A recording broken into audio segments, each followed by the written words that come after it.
Hey guys, what's going on? Welcome back to the Your Forest podcast, round 2. I got Derrick Kreger-Smith on the episode again today. We're going to be talking in depth about sustainable forest management.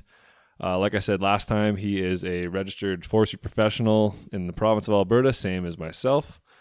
So yeah, we're gonna get into some details about what exactly sustainable forest management is and why it's important. So I guess the first thing to know is that sustainable forest management, as a super basic idea, is just keeping the forests and the natural areas exactly the way they are for infinitum. I like that word. Infinitum. Or that too. Either pronunciation works. I honestly don't. I think it's a tomato thing. Yeah, that was a creepy voice though. Maybe don't do that again. Sorry about it. Anyways, moving along. So, sustainable forest management. We want to keep the trees and vegetation and the animals and the fish and the air quality and the soil, everything the way it is from now until something happens that we can't stop, like an asteroid hits or like something the heat crazy. death of the universe? Yeah. Entropy? Let's say climate change ruins everything. So, barring climate change, we want to keep things the way they are.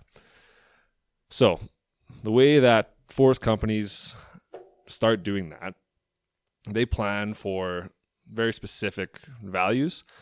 One of those values is diversity. So biodiversity in many different aspects. So you're talking about ecosystem biodiversity. So that's maintaining basically the whole mosaic of the landscape working together, making sure that the water levels stay the same. You're making sure that nutrient levels stay the same for all the plants. You're making sure that habitat doesn't change. It's basically the whole kit, the whole thing. So they get into more detail into their planning. They go into very defined detail, actually. I'm just going to vamp a little bit on the mosaic. So when we say the mosaic, what we're referring to is the variance between ages of trees, the different species, the different moisture regimes, the different nutrient regimes. And so those are all different ecosystems. They support different plant life. They support different wildlife. You can have your old growth forest where you get your good lichens that you use for caribou and stuff. And then you can have your really young forests that are just basically small aspen and poplar. And those are good for like deer and moose that are browsing, right? So You need to have a really good diversity of ages and species and all these other things, because it gives you the biodiversity that we need to support, different plant life, different wildlife. Yeah, the biodiversity is key to keeping things biodiverse. As simple as that. Like the more different age stands you have, or different types of vegetation you have, or even just different natural subregions, everything provides a different habitat for different things. So you want to keep those things up to date. You want to keep them available for now until forever. So like Derrick was saying, smaller, younger forested stands, I should say, they provide a lot of good browse for moose and other animals that like to browse like that. It keeps them going. So when we actually do make cut blocks, the new growth coming up is super rich, and it's plentiful for those kind of animals. So they'll flourish in those types of areas. And there's even different like bird species and stuff that'll nest in certain ages of stands versus others. Yeah, totally. So they support different insects. Yep. Right, different food sources, different seed sources. Every time you change a cereal stage, and I guess I should explain a cereal stage. A cereal stage is just the different stages of plant growth and the mosaic which stands go through. So they start out with aspen, and the aspen grows up, and the spruce comes up underneath because it's a shade tolerant species, and eventually that turns into a mixedwood stand where you got aspen and spruce in the middle, both together, and then eventually it turns into a mature stand where you've got mostly conifer-based spruce stand, and it ends up being a pretty old, lots of vertical structure, lots of habitat for birds, for woodpeckers and squirrels and all kinds of different things. Everything's in there. So yeah, the importance of biodiversity of landscape is unsurmountable. You definitely want it. And people always look at things like cut blocks and they get worried. They go, oh, look at that. They're pillaging the landscape. There's nothing left. Like there's what's going to grow there. It's a parking lot, or what kind of animals are going to exist there. But it's bad and it won't be good until it's as big as it was when they cut it. Yep. But it has value through all of its growth and all of its life cycle until it gets back up to that point. Yeah, and people think that they look at those cut blocks and they think that, oh, it's a parking lot, like I said, right? But it's not. It's simulating. The idea is simulating natural disturbance. So when a fire comes through or a big windstorm comes through, what do you think happens? New growth comes up, and there has to be a diversity of fauna that take advantage of that situation, because it's a new situation. It doesn't last long. That new growth only lasts for a few years before it's too high to browse, and yeah, they take advantage of it. Yeah, so like if you're a hawk or an eagle or something, and you're looking for mice, pretty tough to spot them through, 14-meter tall, completely closed aspen. Yeah. Like you can't even see the ground; you just see leaves, right? Yeah. But if you have a recent cut block or a recent burn, a recent disturbance, now it's opened up, and now you have your birds of prey that are able to actually see prey on the ground, right? So they require a level of opening or a level of disturbance just to survive. Yep. If it was all old growth forest, they wouldn't eat. We wouldn't have them. Yeah, no, totally. It's all of those things are needed. And that's what we're trying to get into today. We're trying to explain to everybody so that everyone understands why every different stage of growth in a forested stand is crucial to the biodiversity of the landscape. And that forest management companies are doing their best. They are trying very deeply to make sure that those things exist forever. And that is in everybody's interest. I spend a lot of time online trying to harp that. A lot of people always go, oh, well, old growth is key. Old growth is the best. Old growth is, just the best forest you can possibly have. It's top notch. It's like, well, it's really not. If you look at, the species that old growth is supporting, like true old growth, true climax. Yeah. It's not great. Maybe you've got some lichens that can support like a niche thing like the caribou. Yeah. There's absolute value to every cereal stage and every point of a forest growth. Yeah. But deer can't really browse on 120-year-old fir. Yeah. They need, young aspen, young poplar. Yeah. Again, maybe the eagles can nest there if it's on the border of a disturbance, but they're not really finding mice. Owls might thrive. Yeah. Maybe. I don't even know if mice are in there. It's just moss. Yeah. Do they have a food source? Who knows? So old growth. I'm guessing they eat something. Yeah, they got to eat something, right? That's what animals do. If they don't eat meat, they eat plants. All the plants are the same, so they eat something. But old growth is great.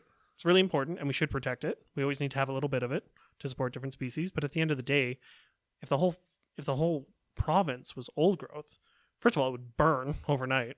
That's the biggest thing, is that it's a fire hazard. Huge fire hazard. Yeah, there's a lot of dead standing timber. There's a lot of ladder fuel. So I'll explain ladder fuel. Ladder fuel is when you have a fire coming through. A lot of times they don't generally start at the top of a tree. They start in the grass, they start in the roots, and they slowly climb their way up, slow, or small trees and low-hanging branches. They'll slowly climb their way up, small shrubs, and they'll slowly climb their way up into the canopy. But they don't generally stay in the canopy unless it's super, super hot, dry, and windy. Yeah, very specific conditions. So the ladder fuels is literally those intermittent-sized trees and vegetation that allow something to go from the grass up 30 meters into the canopy. So those types of things are readily abundant in old growth stands. And although those things are super important, like we said, can't have them everywhere. Yeah, which is kind of one of the problems we're running into now with such giant fires around lately, taking over, taking down communities, and it's not good. And that's partly to do with our management of it, and because we do have so much old growth out there. But like again, that's for another podcast. Can I say it very quickly? Go for it. If I do it in under a minute, can I do it? Okay. So we've been suppressing wildfire since 1950-ish. And so when you come with suppressing wildfire, all these little fires that used to just burn, one or two areas or just the understory, they don't happen anymore. So now we get shrubs growing in the understory.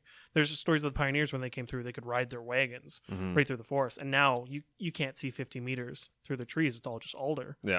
So now we have forests that aren't burning with low intensity regular fires to take out the shrub. So now we have old trees we have thick shrub that goes up to the bottom of the branches. We have those ladder fuels. Yeah. And so now every little fire hits great ladder fuels, hits old trees, hits great conditions. Climate change, you can confirm or deny it all you want, but our weather's very different, and it's helping with a lot of the fire seasons. So instead of getting these small little fires that would burn this patch and go, oh, there's a little piece of the mosaic now, it's been reset to its own little time scale. We're resetting huge swaths of land to like, okay, that burned that year. Yeah. So our mosaic is getting coarser. Yeah. And that has less value intrinsically than having lots of little pieces. Yep. So basically, what you're trying to say is we spend a lot of time managing fires and stopping fires that are natural on the land base. They started for a reason, and they started because that's how the boreal forest replenishes itself. It's how it keeps new growth. It's how it keeps that mosaic going. It's how we keep the biodiversity. But because we have intervened as people, we have taken over, giant chunks of land and created agriculture. We've created homes for ourselves and communities and highways and recreational space, and it's all, cabins. We need to protect those things, right? So because we needed to protect those things, we had to stop wildfires, and that created a inventory of available fuel that generally wasn't there in the past. So now we have these high intensity, large fires that once they get going, they keep just rolling because they weren't burned before. They should have been burned, say 20 or 40 or 50 years ago. And unfortunately, you might all be thinking like, oh, okay, well, we should stop suppressing fire. Stop suppressing fire in some areas that are wild. But the problem is the areas where we have big fires that are wild, they turn into communities real quick because they're moving quickly. So it doesn't take long for them to go from being in a wild area, totally don't have to worry about, trappers' cabins or, communities or well sites. And then they turn into run right up next to communities. So we are at a point now where unfortunately we can't just say, well, we can stop fighting fire. We have to keep going. We have to keep suppressing it. Let it burn. That doesn't happen. It is what it is. We did it. We got to, this is our lot. We have to lay in our bed. Yeah, absolutely we do. For sure. We started. We can't just stop now. So, that's old growth. Old growth, like Derrick was saying, it's super diverse. It holds lots of different types of habitat that only exist at that age class. So forest companies want to make sure that those age classes exist, but we also want to make sure that we're managing them and making sure that there's only a certain percentage of the landscape that is that old so that we don't have that high risk of high intensity fires coming through and burning through resources. So although they will go through burnt areas and we will salvage timber out of them, so don't think that all those fires that do burn through, all that wood is wasted. There are some legalities there, but they do try to take as much wood as possible from those burned areas to try and save the stuff that didn't burn for later. So they are thinking about all that. It gets pretty complicated, but that's just it for now. Yeah.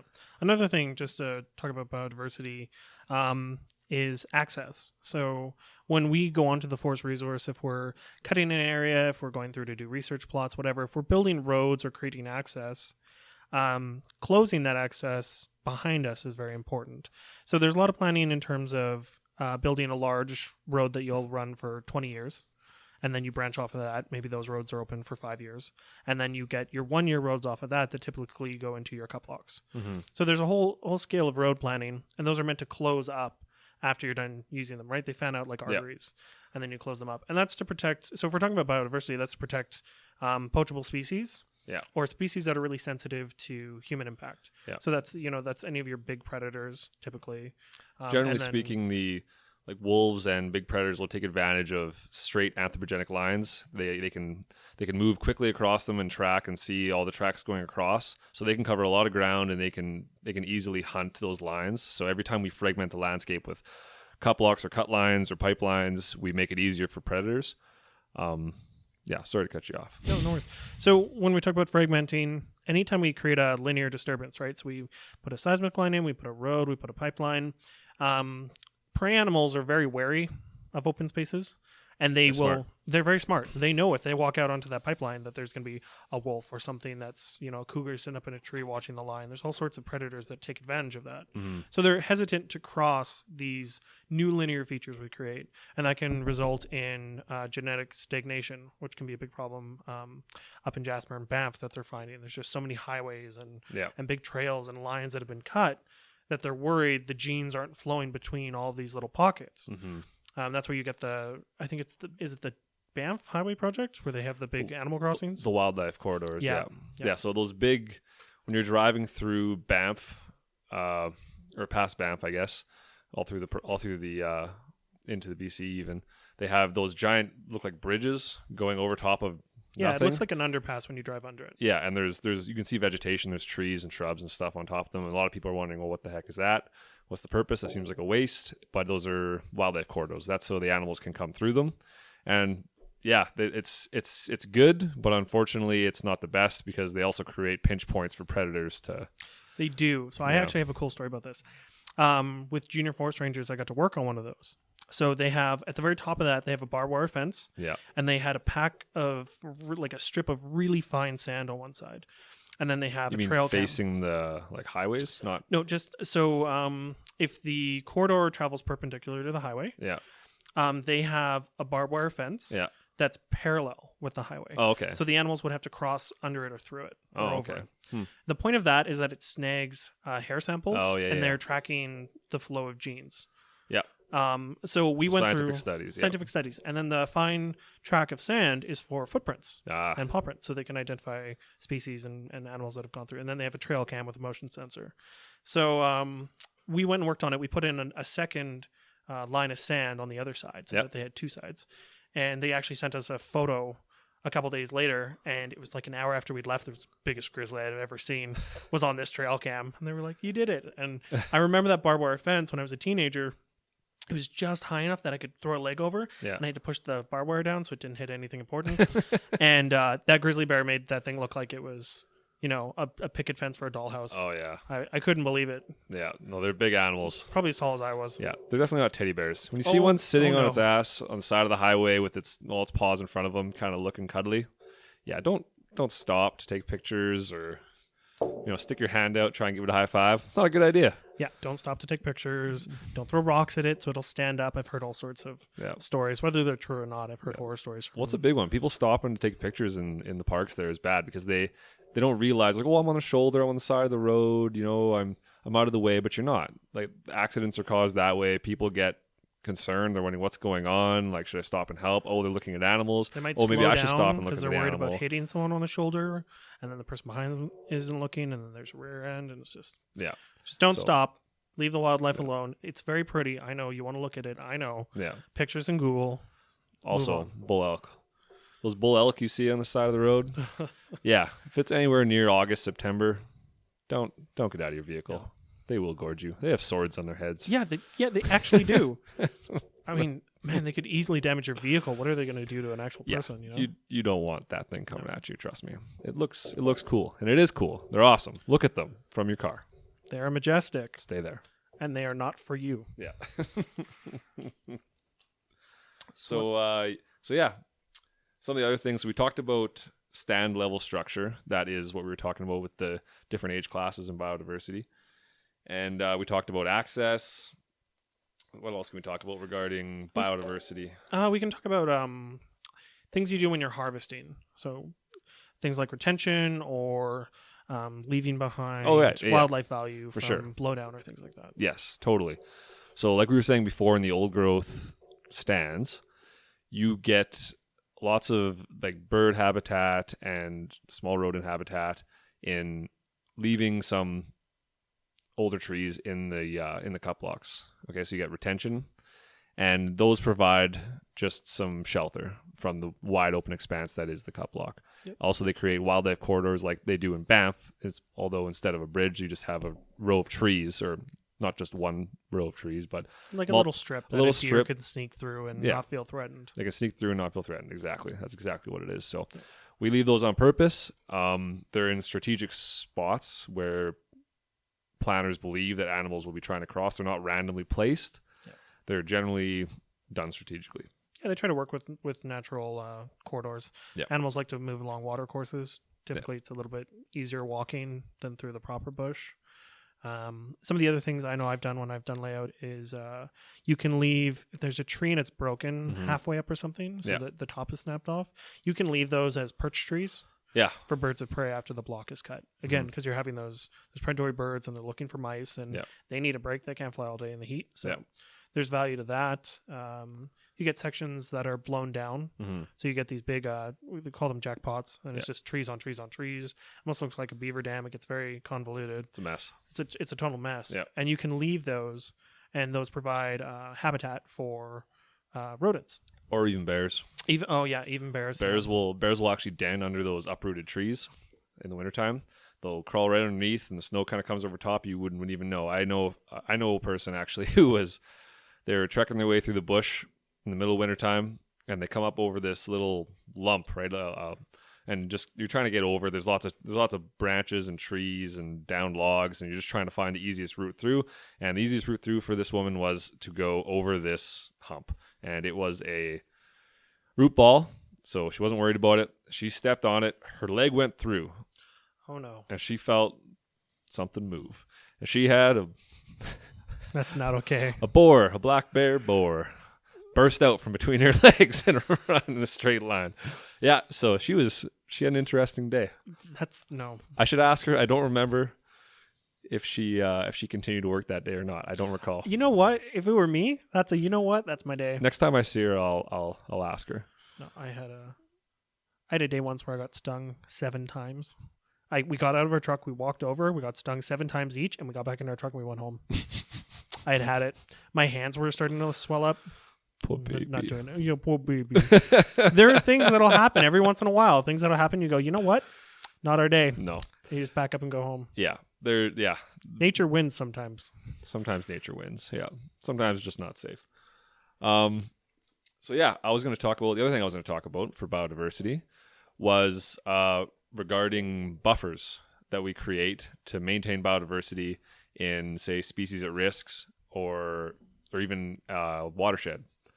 That can be discussed. Important. Like that's also part of the soil and water erosion and protection there, right? Yep. So we can kind of get 2 in 1 there with that one.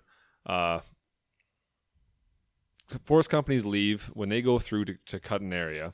They have a pretty good idea of what they're going to cut, but they send people out to ribbon off the section that they're going to cut. And while those people are ribboning off, laying out, which is what Derrick did for a long time, they are watching out for streams, and each different size of stream has a different buffer distance that it requires depending on the size of the stream, whether it's fish bearing and all kinds of other things.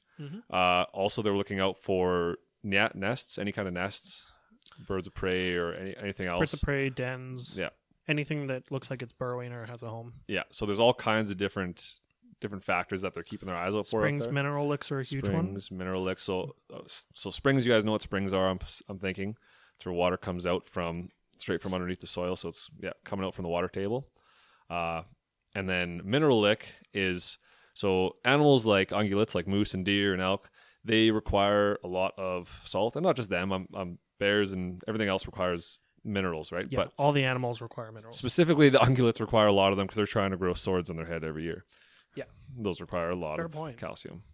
So mineral licks are places in the landscape where the water table has come up and exposed a layer of highly rich mineral soil. Like super, super salty water, basically. Essentially, yeah. So you'll if you're walking around through the bush, you might run into these. It looks like they're muddy. It looks so muddy. It looks like a rodeo pen after a rainfall. Exactly. That's what I was going to say. It looks like a bunch of horses. It looks like a rain and a bunch of horses and cows and stuff are stomping around. That's what that is. That's a mineral lick.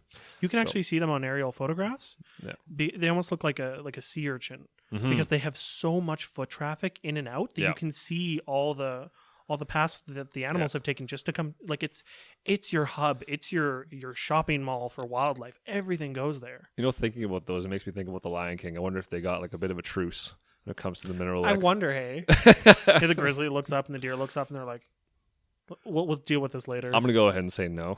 It's not as crucial as water in the Serengeti. But yeah, right. They're like, we're both thirsty. We'll fight later. Just drink. I don't think that's happening. No, I don't think so either. It's a cute thought. Yeah. Not a Disney movie. Yeah. Anthropomorphizing those animals. Yeah, don't do that. They're not teddy bears. We gotta curb that. That's another thing we have to curb the in whole the public. teddy bear. Yeah, they're not friendly. They're not domesticated. They're totally wild, and almost all of them can hurt you or kill you. Yeah. yeah, definitely don't mess with the bears. Nature wins. They're not fun. Nope. They're cool to look at. Yeah. Look at them from your truck. Yeah, so Or mineral car. licks are a huge natural occurrence that we do big buffers to protect those because they're super important. They're pretty far and few between, and like we said, pretty much every piece of wildlife travels to them to get some very important nutrients. Yep. No, definitely. Absolutely. There's also genetic diversity. You're trying to protect invasive species from coming in. Invasive species. See, that's some part of biodiversity we don't need. Well, that's part of the access thing Yes, too, you're right. It absolutely is. So, like Derrick was saying before, how forest companies will create access by building roads, temporary roads, or long-term roads, and in-block roads, and a lot of those get pulled out. And one of the main reasons is invasive species. So when a vehicle comes in, a lot of times there are seeds and spores and all kinds of things on the tires that you don't realize is on the vehicle. And when you're driving down the road, those things are released into the ditch and now become invasive species because they are not natural to the land base. There are a lot of these. In agriculture, like anytime you're in the white zone, Yeah. they're worried about clubroot is the big one. Field to field, Yeah. you can transfer it through truck tires and equipment. Yeah, that's a good example. canola, I think. I'm not sure what species it affects. Yeah. I just know it's a big My agriculture's concern. not up to date, people, so don't hold me against that one. It's been a minute since I've worked in the rural, so Yeah. I just remember they were just starting to implement different classifications of sanitizing our vehicles. Yeah. So if we were in an area where we knew there was clubroot, then we Yeah. had to actually go and get hot water with a sanitizer in it and completely wash our trucks and Yeah. to be able to move on to a different field. And So we didn't transfer. Yeah. The invasive species, it's a big one. And pretty much all the grasses that you're going to see in the ditch, they're all invasive. They're not natural. Yeah, what grass species do we get that move into the forest? Like, I as forget from PLVI. What are those? invasives, you mean? Well, what are the agricultural species that we use? Oh, I'm not sure about the specifics of that. I don't know. Okay. That's Basically, definitely not my area of expertise. Yeah. I don't claim to be an expert at all things forestry I and despised grasses ecological. in school. yeah. So you can get agricultural species of grasses Yeah. that we use in the farmlands Yeah. that shouldn't really be in the true forest. Yeah. So you can get, you can even find dandelions and stuff on right of ways and stuff going into the forest. Like you find species that should never be up there. Yeah. You'll never, if you walk into the true forest, Yeah. find me a dandelion. Yeah. I dare you. You can't find it. No, they're not It's there. always on disturbances. Yep. No, for sure. So yeah, invasive species, they're a problem. That's why we restrict access. Like I was saying last time, restricting access sometimes is required to protect our resources. Zebra mussels are a huge Oh, that's part of that for boating. So if you that's build a mostly in the road, Great Lakes, yeah. yeah, and you get back to these small ponds that you normally wouldn't have like huge proper road access to. People bring their boats, right? Mhm. Albertans, Canadians, we love to put boats on any piece of water big enough to hold them. And it's very easy to transfer zebra mussels or their spores, I believe it's, or I forget the name of their small reproductive, Oh, I don't know. like their egg or whatever. I remember learning that in university, but that was a while ago. Yes. I At don't any recall. rate, we're starting to do boat stops and stuff. Yeah. And cleanings along the highway to stop the spread of zebra mussels. If you don't know what they are, I really encourage you to go and look them up. And if you are a boater, you should know what they are. Yeah. You should be very wary about them. Yeah, the boating that I do is pretty much only on Lesser Slave Lake. That's where I grew up, and that's where our boats are, and that's where they stay. And as far as I know, there's no zebra mussels there. But yeah, if we were to go out and take our watercraft elsewhere to other lakes, yeah, you definitely gotta know what's going on there for sure. Yeah. And they can Absolutely. sit in like the little bit of water that's caught up in Yeah. parts of the ocean if you have like a jet boat or anything. Yeah, Those little U-bends. Yeah. They can sit in there like little cracks and and then they can crevices, yeah. survive even dry for a period of time. They can, eh? Oh, they're so bad. Yeah. Zebra mussels are super resilient. I know that they expand their habitat pretty quickly. Like once they're introduced to an area, they explode and pretty much take over. But I don't know. They close. Besides that, that's all I really know. Like they'll completely grow over culverts, they'll grow over irrigation pipes. That's like bananas. they just grow on things. Yeah, Anything they can grow on, they'll just grow and then they'll grow on top of themselves until they close off yeah. like irrigation pipes, anything. So Wild. as soon as you introduce them, Yeah. you know right away because all the shores, all the buoys, all the docks, anything in the water that's handling water will Mhm. immediately be full of zebra mussels. They're razor sharp. You That's can't even get crazy. into the water. Yeah, it's terrible. All right, so the next value that we're going to talk about that forest managers are managing for planning for, I suppose, is ecosystem productivity. So ecosystem productivity, that is mostly has to do with making sure that anything that is utilized, anything that's cut, harvested, anything that's used is regrown properly to specific standards and regrown to the similar or the same type of stand that was originally existent there. So better. Or better. Yeah, right. By the same type of stand, I mean the same composition of species, more or less. So if we cut down a aspen stand, and aspen is a deciduous tree, which means it's leafy. It's not a Christmas tree. It drops its leaves in winter. For those of you who I've spent the last 2 podcasts talking about conifer and deciduous and don't know what I'm talking about. Deciduous is leafy. Conifer is like a Christmas tree. We'll keep it that simple for now. Anyways, if you cut down an aspen stand, you need to regrow an aspen stand. If you cut down a mixedwood stand, which means you have a aspen spruce or aspen pine stand, you need to regrow a mixedwood stand. You can't have one or the other. There are some arguments, more in-depth forestry-related scientific arguments for following serial stages. So that would be cutting down an aspen stand and planting a mixedwood stand, things like that. There's arguments there. I know it's up in the air. It's not right now. We plant what we cut, which is I think we just keep it simple. We don't want to start pretending like we know what the forest is going to do in the future. Yeah. But we try to do our best. So, like I said, when they cut a area, they will go through and plant it to a specific density. Make sure that those trees they'll come back. I'm trying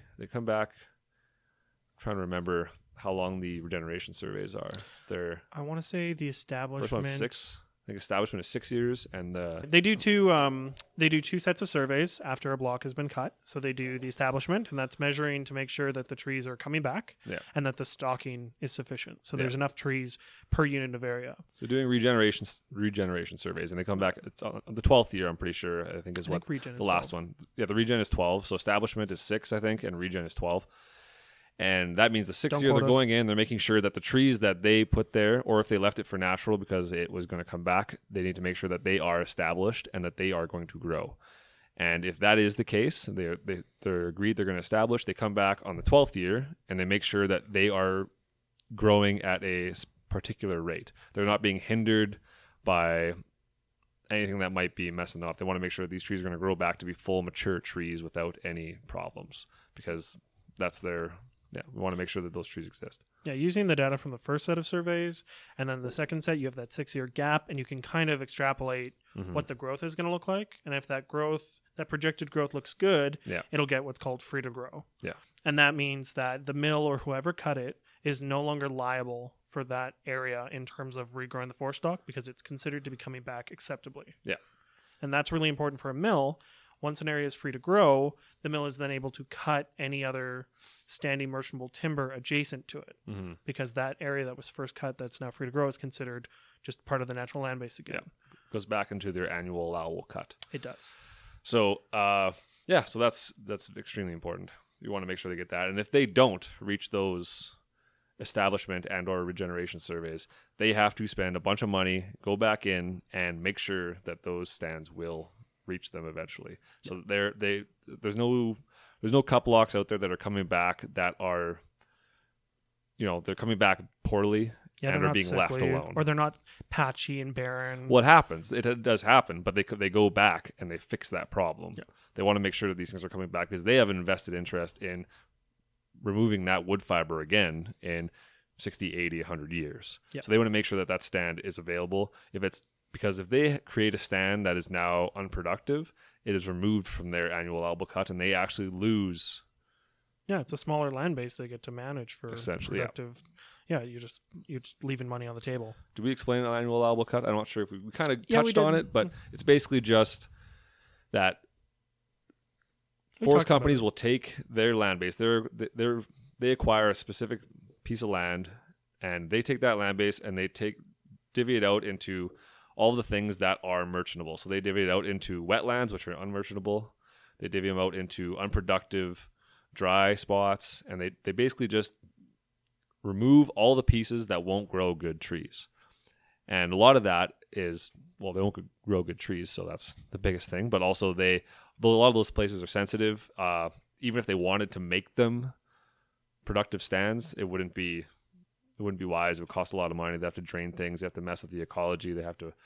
It's not good. So they don't do it. So anyways, they take all those wet areas and dry areas and they pull them out of the land base and they manage them in the sense that they keep them in mind when they're making their plans, but they are only considering upland stands for harvest. Stands that can be regrown productively because they don't want to spend a bunch of money on regeneration. On silviculture. Silviculture is the regrowth of trees. Yeah. So if you have a black spruce tree, which is one of those spruce trees you'll see in bogs or really wet areas, they're typically very thin. They're not very tall. They look very sickly. Mm-hmm. Those species take a very long time to put on very little growth. Yeah. And so not only is it very unproductive from a merchantability or from a business model, if you're looking at cutting it and then how long it takes to cut it again, it's also very difficult to reforest because when you take those trees off, you take a water pump off the land base, so that water table is going to rise. Yeah. So if it's already a swamp with those trees on it, what's it going to look like when you cut all of them off? It's going to be a duck pond. Yeah. No, exactly. How do you plant trees in a duck pond? You don't. You could try. You waste a lot of money. So much. So what's the point? So what's the point of trying to reforest a duck pond when it's such a difficult? It's just an uphill battle immediately for some stupid sickly trees that took 300 years to get to toothpick size anyway. There's no point. So we focus on the good upland productive stuff. Yeah, it's just simpler for everybody. It's easier to reforest. It's just better for everyone in the long term. Yep, totally. So their annual allowable cut is determined, like Derrick said before. You split the forest up into 100 segments, and you say the whole forest, for simplicity's sake, takes 100 years to get back to the way that it was. That means they only cut 1/100th of that productive forest every year. Yeah. So that's the annual allowable cut. And when the big fire comes through and takes out a bunch of that, their annual allowable cut goes down accordingly. They can no longer cut that because it's been disturbed. Yep. Yep. But also the but we have so much area we don't really notice. Right. So there's all kinds of things that go into that kind of stuff. So yep. One thing I did kind of want to talk about, since we're on the subject of cut blocks, is seed zones and our biodiversity through reforestation from a tree genetics perspective. Yeah, we can talk about like monocropping and things like that. Yeah, genetic modification. Yeah, you know a little more about seed zones and all that, the way that works than I do. Kinda. Well, not really. Yeah. So if you looked at the province. There's different subregions. Mm-hmm. So those are different temperate zones, different species thrive in different areas. And then within those, the government has mapped out what are called seed zones. And seed zones are basically genetic adaptations in the species. So while you may have spruce up in High River and you may have spruce over in Drayton Valley, locally, those trees have evolved differently. Those genes have been in an area. Drayton Valley's growing conditions are different than High River and all the rest of it. Yep. So when you cut a spruce stand in, let's say Slave Lake. Mm-hmm. So you cut spruce trees in Slave Lake. You can't go all the way up to High River, many, many kilometers away, grab cones from there, grow trees from those seeds, and then plant them in Slave Lake. Yeah. You've moved them out of their seed zone. Yeah.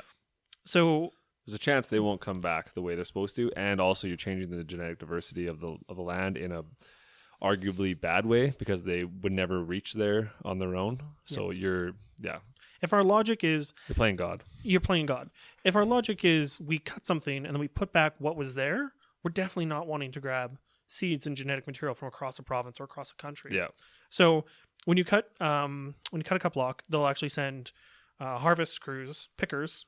And they'll go out, they dip their hands in butter to try to, I'm serious, to try to deal with the resin. Yeah. And they just pick cones off the down trees. So that's all they do all day. It's a tough job. Yeah. on a good day, it's a really tough job. And they just fill buckets with it. That eventually goes to a nursery. The seeds get processed. They separate the healthy seeds from basically empty seeds. It's really cool. You should go to Smoky Lake Tree Nursery and get a tour sometime. It's great. Check it out. Yeah. So they process the seeds to make sure they have healthy ones that'll grow. They germinate them. They grow seed stock, and then those saplings that came from that area then go back to that cut block and get planted. So it really is like a relatively local process. Yeah. If you pick it from that block, it goes back to that block. Yeah. And that ensures that the same genes are in the same area. They're not, and that's where people go wrong. Is people think that, I don't know where all these thoughts have come from. They just come from conspiracy theories from the public not knowing and just talking amongst themselves and figuring that, oh, it's a big corporation, they must do what's best for them and only what's best for them. And actually what's best for them is what's best for you too. So they actually, like Derrick said, they're not growing some random tree in some genetic diversity lab and making sure that it's perfect, it's got the best growth, it's got all of the best features that you want in a good tree, and then planting just that one genetic type across the entire province. That's not happening. No. Don't do that. It's like Derrick said, they're taking natural stands, taking natural seed sources, and replanting them in their local area. The best and the worst and everything in between that came off that cut block gets grown and gets put back. Yep. The other thing is, so I was getting my hair cut one time, and I don't know why my hairdresser was like, "Oh, I'm serious." And she was like, I was talking about forestry, and she was like, "I can't believe," I talked about Smoky Lake Tree Improvement Center. Yeah. And they went, "Oh, I can't believe genetically modified trees, blah, blah, blah." And she went off. Oh, yeah. And I was like, "What are you talking about?" There's no, so when we talk about monocrops or monotyping, that's where you take one tree, right? So you're like, this tree grows the best. It's so good. It's the best tree. Let's just clone it 1 million times and plant 1 million clones of this. When you do that with agriculture, it's one thing. Let's say you plant an entire field is of a totally wheat. different situation. It Agriculture fails from a blight. Yeah. That's 1 year that you lost. And then you plant a different species that's resistant to the blight. It's fine. Mm-hmm. Forestry takes 100 years to grow a tree. Let's say you get 70 years into that monocrop. And then, there's that one beetle that it's susceptible to, or the one pathogen it's susceptible to, wipes out like kilometers of forest because you only planted one set of genes. You messed up. Yeah. You lost 70 years of growth. You lost 3/4. It's a big investment. 3 generations. Yep. You messed up. You can't do that. So for that reason, we have to make sure that we have genetic biodiversity at the stand level, at the tree level. Yeah. Although you are creating some pretty awesome bird habitat with those dead stands. Oh, and a fire hazard and a beetle haven. Yeah. Oh my goodness. I just no. Some biodiversity there, but you're losing a lot of more valuable things. So it's not something we do. So there's no genetically modified like laboratory level experiment. There's no mad scientist anywhere that's developing trees that go onto the natural land base. Yeah. There are research plots on leased land in controlled situations that are not allowed to propagate, where they're doing hybridization, research plots and things where they're trying to just basically like, hey, can we grow a better tree just for the sake of growing a better tree? Yeah. But those are very controlled, and those don't go on to the public, true, natural crown land as we see it. Yep. So it's like a scientist growing a strain of wheat in the lab just to be like, hey, can we do it? Can it grow in the Arctic Circle? Cool, it can grow in the Arctic Circle. Doesn't mean we're going to go plant the Arctic Circle. It means look at what I did in the lab. It's very similar to that. Yeah. No, exactly. Yeah. Yeah, and we're different from agriculture. Agriculture is trying to do a totally different thing. Agriculture is what's keeping us alive. Thanks, agriculture. Yeah, thanks, agriculture. How great is food? Another thing about soil and water we were talking about is with those buffers that we were talking about, how you create different size buffers for different size streams. A lot of that has to do with erosion and protecting fish habitat and creating wildlife corridors and all kinds of different things. But the biggest thing is erosion and sedimentation into the rivers. So when you cut a cut block, the argument is that you are removing all of the fibrous material holding the soil in place. So when you remove that, all of a sudden, the next time you have a big storm, a big rain, or in the springtime when you have the overflow, the water or the ground is saturated or it's still frozen perhaps, and you have rain coming over top, so you have a lot of water flowing over top of the soil and not seeping in. That water picks up soil particles, carries them down to the stream, and sedimentation occurs, which creates poor habitat for microbes and fish and anything else that might be using that. So the buffers take place. They're supposed to capture anything that might be leaching down into the rivers. That's the point of the buffers. Yeah. Part of the point. So when you leave a buffer, especially on the larger, so anytime you have a stream that has a defined channel, So you can see it's like, oh, there's the left of the channel, there's the right of the channel, there's water in between. You're going to leave a large buffer. And the buffer is going to have greater vegetation, so it's going to have trees, but it's also going to have what we call the lesser vegetation, which is your shrubs and your little succulent forbs. It's going to have your flowers, your grasses. Yep. It's going to have all of that. Yep. And the value in that is when you do clear cut a cut block, there's a lot of track equipment that goes, and it crushes a lot of your small succulents, a lot of your shrubs, and it does do a pretty good job of leveling the place, which is fine. It's fine. It's part of the process. It's used to fire. It's used to big disturbances that level it. It's fine. But when you have those cleared spaces, it allows for erosion. When you leave those succulents, those shrubs, it'll slow down the water. If you can slow down the water that's carrying that dirt, it doesn't have the momentum to hold on to the dirt, and it'll drop the sediment in the grass. Yeah. And then it'll allow this cleaner, filtered, no soil in the water to trickle into that stream and then further down. So you've stopped the sedimentation in the grass rather than in the creek. Yeah. And then that really ripples up if you think about every small creek up in the foothills rippling down all the way to something like the North Saskatchewan. Yeah. So there you go. So that's the erosion side of it. So we are watching out for that sort of thing. That's that stuff. Well, it's even there's an argument to be made about when you strip the soil, you're not just taking it's like dust that the trees grow in or the plants grow in. There's nutrients in there as well. So anytime you're stripping the dirt off and moving it away, you're moving nutrients out of the system, right?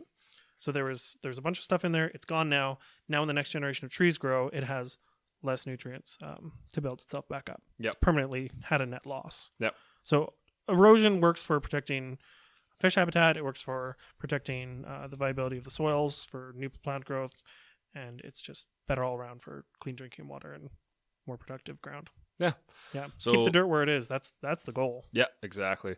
So some of the things that we have talked about, so what have we missed? We got conservation of biological diversity. We've got the maintenance and enhancement of forest ecosystems, condition and productivity, conservation of soil and water. We can talk about global carbon storage, recreational value, and if we wanted to, we could talk about First Nation values as well. Well, I think we'll brush on them quickly. We're already working up 47 minutes here. We don't want to make this thing 3 hours. So, I want to make a whole podcast regarding global ecological cycles, the forests, talking about carbon cycling and all that. That's a whole bag of worms it's super interesting. And I think we should talk about that again because we've had some good conversations in the past on that kind of thing. I think we could definitely.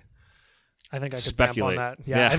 I think I could do some wild, irresponsible speculating about carbon cycles. It's fun though, right? On a planet level. Yeah, and then so we'll get into that. I think some other time. For right now, we'll keep it simple. We'll talk about maybe the multiple benefits to society. So multiple use values. So, like I said before, forest companies are planning around your needs, especially if you're speaking up. They want to know what you want. If you have a trap line in an area, they want to know if you have, if there's lots of, say, ATV traffic, responsible ATV traffic in an area, they want to make sure that those are maintained. They don't want to ruin them. There's Aboriginal use. Yep. There's a lot of traditional use that the Aboriginal communities utilize the forest for. So we want to make sure that they're not trampling on those areas and making sure that they're protecting those traditional use spots. So absolutely. So there's even when we talk about managing a cut block, or if we're going to go through and cut a timber, one of the things we manage for is aesthetics. So if you're going to be cutting a cut block right beside a highway, it's very common to leave more wood between the road and the cut block, and that'll reduce the visibility of this large opening you've created from the highway. Yeah. So that gives you the illusion of, I'm driving down the road and there's trees everywhere as far as I can see. Be like, well, 75 meters off the highway, it's actually clear cut, but you'll never know. And you shouldn't know because you shouldn't have to look at a big, ugly clear cut beside a major highway. People get upset with the cut blocks, the big clear cuts, because they look ugly the first couple of years, but you come back in 5 years' time and you're going to have try to walk through it. Yeah, it's going to be dense. So those forests come back quickly. Super, super quickly. I mean, that's our forests evolved from large-scale disturbances like fire. So clear cutting does a good job of bringing back a lot of those species, and they come back really thick. Yeah, totally. But so some of the Aboriginal traditional use, they have all kinds of medicines, prayer trees, They have all kinds of different things that they utilize the forest for, and we want to make sure that we maintain their traditional use and make sure that they can still continue to pass on those traditions to their younger generation and keep those things going, right? Because we want that around. It's super interesting stuff. I don't know a lot about it personally, but eventually one day I'm gonna try and find somebody I can have on that knows a little bit more about it. We can talk in detail about it. I definitely want to learn more. I have 2 stories about changing how we were going to manage the forest based on First Nations and their values and their traditional use areas. So the first one was I was laying out a cup block, as you do when you do cup block layout, and I was walking. It's kind of, how I scare very easily. This is the dumbest thing. So I'm walking through the forest and I'm looking at trees and I'm looking up and I'm looking down, but I'm not really looking too far ahead of me. Yeah. And I look up and there's this huge dark thing. Like it's dark like shale, like rock. And it's the size of a house. Yeah. And I feel like it snuck up on me, which is a ridiculous concept because I walked up to it very slowly, tying ribbon. But I wasn't paying attention. And I look and it's actually a massive rock. Yeah. It's the size of probably a bungalow. Yeah. And it's just sitting there in the middle of the trees. Massive rock. I couldn't climb up on top of it if I tried. Yeah. It's covered in moss. They've got And you're not talking about standing in the middle of mountains where you're going to have giant boulders. You're talking... Oh, I'm just talking like just in the middle of a patch of trees. Relatively flat forested area. Nowhere where a rock could have fallen and landed in the trees. Yeah. So it's what we call an erratic from the glacier. So it's just a big rock that a glacier was carrying, and as it receded, it decided, boop, I'm going to drop this big rock right here. Yeah. It was probably a piece that chipped off of the mountains, got carried all the way here, and then when it receded, it dropped. Yeah. So it's this huge rock. It scared me, which is stupid. But I thought, wow, this is amazing. You really don't walk up on building-sized rocks in the middle of nowhere every day. You walk into the forest every day. For sure. It was really startling. It was very strange. So I marked it on my GPS, and I thought, this is so interesting. Raced ahead to meet up with the other person I was tying ribbon with, and then was like, you have to see this rock. I didn't even tell him. I said, come with me. He goes, what? And I said, shut up and come with me. And we walked back.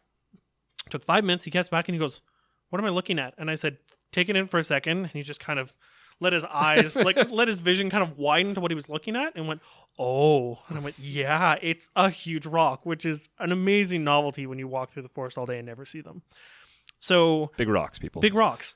So later we were talking with the mill we were contracted to. And we said, there's this huge rock over here.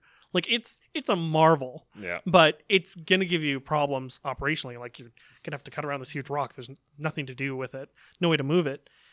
And they went, okay, yeah. And so we put it on our maps. We said, big rock. Like it was on our maps. Went to the mill and they went to do their First Nations consultation. Yeah. And it was on the maps and they mentioned it to the First Nations and they said, oh yeah, that's the big rock. And they went, like, what do you mean? And apparently this is a historical meeting place. Right. Like you would say, oh, meet me at the big rock. Right. And that was the meeting spot. So traditional and that's use. Been passed down for generations and generations. Generations of First Nation people have been meeting at that spot. Yeah. Because it is such a crazy feature on the land base. Yeah, it's so unique. And so just walking up and thinking, that's a huge rock. You don't see that every day. Yeah, people could have thinking ignored to carry it forward and then having to go to consultation. Totally. We ended up dropping that entire cup block. Thanks, the entire Derrick. cup block. Because I saw a big rock that spooked me because it snuck up on me. And then the other one was driving out of an area, same area.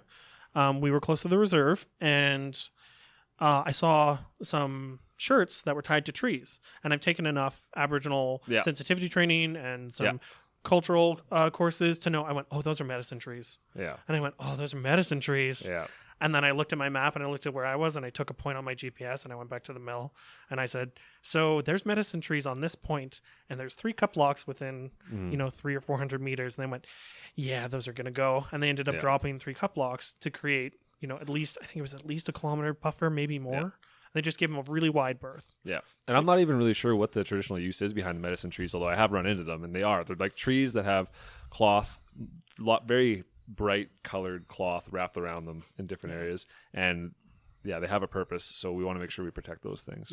It's like I said, I'll have to have somebody on that is more informed about that situation than I am, and it's super interesting, and I kind of feel bad for not knowing more about it now that I think about it. I think I know, but I really don't want to speak to it if I'm going to butcher it. No, exactly. It's an important thing to manage for sure. So that was a yeah, that was a long podcast. Yeah. Covered a lot of stuff. Like I realized now that we have went off a few tangents. We kind of are all over the place a little bit. Sustainable forest management. I hope it's better understood now. I mean, we went over a lot of stuff: biodiversity, protecting and conserving soil and water, traditional use, multiple use values to society, genetic biodiversity, limiting access, a little bit of oat fire. Yeah, there's a lot left to talk about. It sounds really straightforward, right? The cookie cutter view of forestry is like, oh, look, trees. I go get the trees, and then I guess I put some trees back. Yay. No. Yeah. So much more water, wildlife, yeah. Genetic biodiversity, the whole thing, everything we've talked about. Yeah. It's this massive moving many variable puzzle that you tweak one thing and everything else shifts. Yeah. Change one thing, changes everything. Yeah. It's very, very large, very complicated. Yeah. And that's just the nature of an ecosystem. Super interesting. Is connected, right? You pull one plant species out, it affects like every ungulate, it affects these insects. It's the food web, right? The way everything's interconnected. Everything. Yeah. No, totally. No, it's interesting stuff. And we try to manage for that, which is such a bold strategy. Like, we're going to try to keep everything on the ice at once. Well, it's one of those things, right? Where as soon as humans stepped onto the landscape, as soon as we decided we were going to take a role in being in the area, even just, as soon as we settle in. As soon as we settled in, we change the landscape. Impact. As soon as we're here, we change everything. So by being here, we need to manage here. We can't just leave it alone. It has to be managed now. That's the situation we're in. And we do a pretty good job of it. Yeah. No, there are much worse places in the world doing much poorer jobs than the North American forest industry. Yeah. No, it's pretty impressive to think about the things that the forest industry pulls off, actually. Yeah. Yeah, there's a lot going on. Little bonkers sometimes. Yeah, and just diversity of careers, the diversity of interests. I called a different job in this industry, like a different role, every 2 years, and probably not hit everything. Yeah, probably. Oh yeah, almost definitely, actually. Yeah. Yeah. No, there's a lot going on. Yeah, when we say forestry, it's and you would not suck just cutting at all trees. of them. Yeah. And what's that? I would suck at all of them. I don't mean anything against you. I'm saying if you did 2 years no. of one thing, it's not long enough to specialize in anything. No. You're just kind of getting a little bit of a feel for it. Yeah, jack of all trades, master type of none. situation. Yeah, absolutely. Yeah, totally. But so that's a more in-depth talk about sustainable forest management. If you have any questions, if anything has sounded completely out to lunch to you, if you think we're full of it, which we are.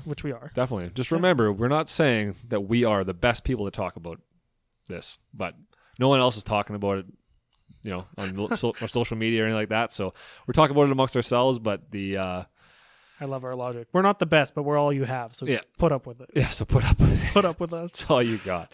And like I said, if you guys have any questions, send me an email, yourforestpodcast@gmail.com, and I will try to get back to you. So far, I have no questions, which is not surprising whatsoever.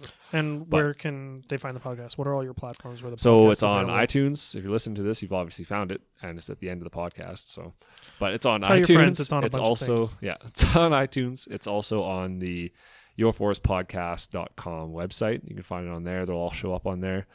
And hopefully eventually I can get them onto Android and onto a Google option. Yeah, SoundCloud, all that other stuff, right? So right now iTunes is the main one, so I'm going to stick with that until I get my feet underneath me. So that's it. Make sure to rate and review. Be honest. If you think it sucked, tell me it sucked. I got to know. I don't want to waste all my time making a bunch of podcasts and find out that there's no market for it. You can tell Matt. I don't want to hear it. Yeah, Derrick's sensitive. I did a great job today. Derrick and every always day. does a great job. Yeah. Okay. Well, thanks again for listening, guys. Appreciate it. And rate and review, and we will talk to you next time.